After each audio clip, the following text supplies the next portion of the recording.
Olá, pessoal, como vão? Nosso curso é sobre patologias em estruturas de concreto, ou como preferirem, patologias das edificações.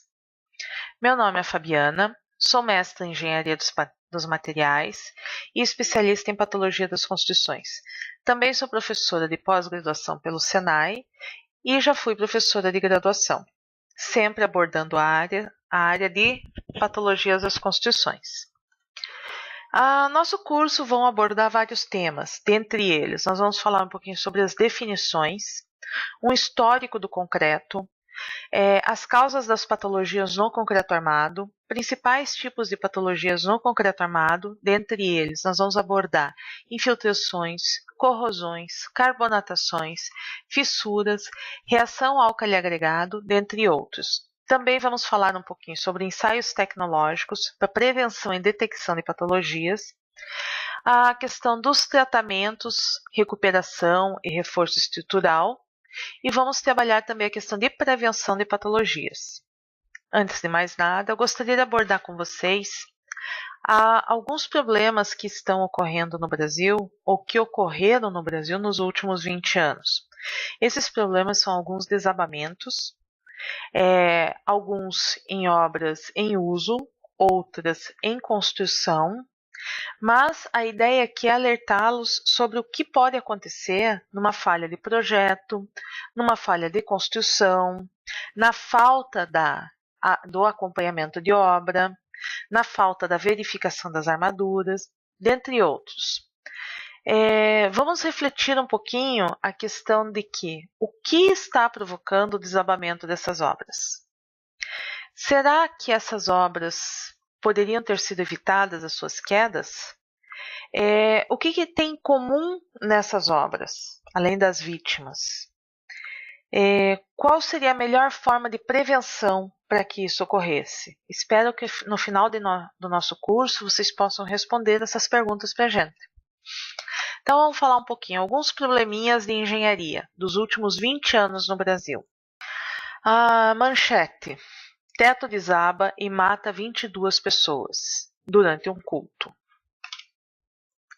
Outra.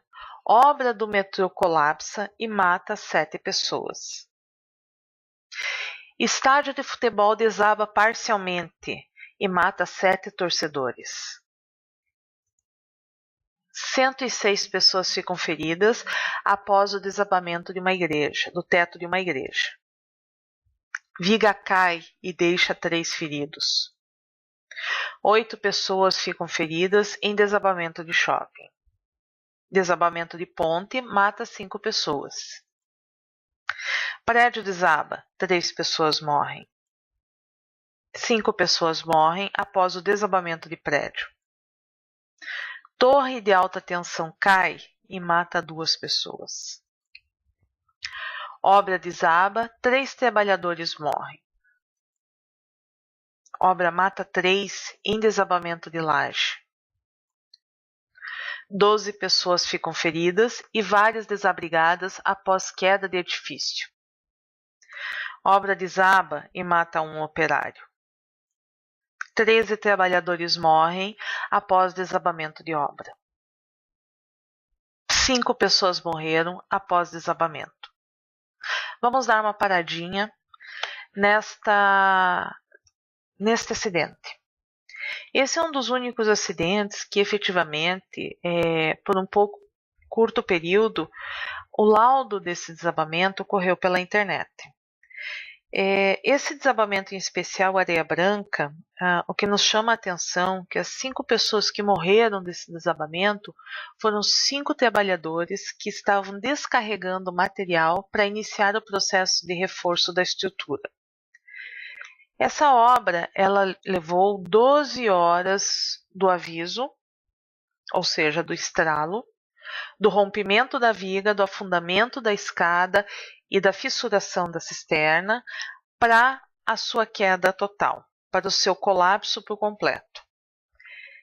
Pergunto a vocês, será que teria como segurar essa obra? Ou melhor, será que essa obra não estava dando outros sinais que podia vir a colapsar? Mais outra obra. 4 pessoas morrem em obra de recuperação estrutural.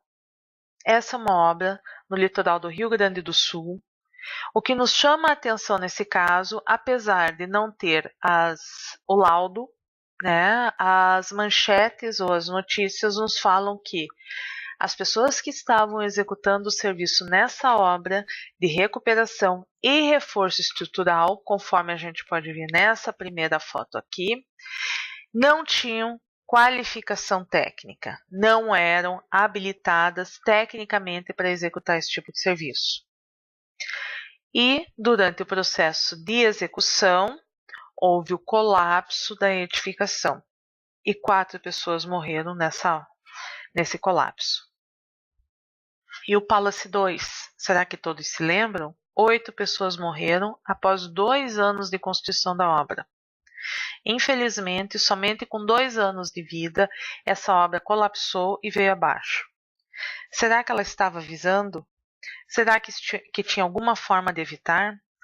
Todas essas perguntas nós vamos conversar um pouquinho no final desse curso e eu gostaria que vocês respondessem para mim. E no Rio de Janeiro? Uma obra mais recente onde 5 pessoas morreram, porém 3 prédios desabaram. Quais foram as causas desse desabamento? Não sei se vocês lembram, mas o prédio maior, aquele que está de vermelho, foi o causador do colapso dos outros 2 prédios. Esse colapso ocorreu pela replicação de reformas ocorridas em um andar e posteriormente, aleatoriamente, foi replicado em demais andares, sem ao menos fazer uma verificação adequada dessa estrutura.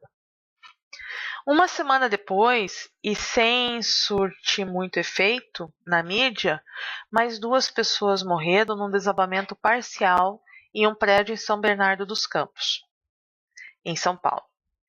Esse prédio, vocês podem observar que parece até que caiu um cometa, né? Um OVNI, alguma coisa assim.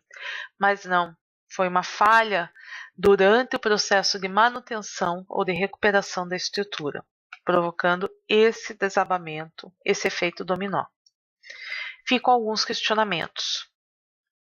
Por que as obras caem? Por que as obras deterioram?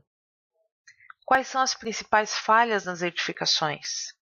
Quais são as principais falhas nas manutenções preventivas e corretivas?